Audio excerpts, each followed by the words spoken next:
Here, so I'm gonna be showing you the exact way to install and use two different messenger at the same time. Go to your app store and search for FB Messenger. Now all you have to need install the messenger app from your app store. Once it's installed, just go ahead and log into your first messenger account just like this. And now to get second messenger app, you need to go to your app store.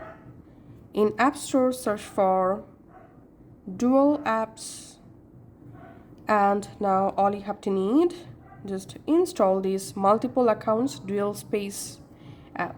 This is a free app. Once the app installed, now just open the multiple accounts app on your iPhone and tap this cross option. Now all you have to need, tap on dual space, and here in this list you have to find out the messenger. Select messenger, and now just go ahead and sign into your second messenger account from here. Once you successfully signed in, that's how you will be able to use two different messenger app and messenger accounts at once. Thanks for watching.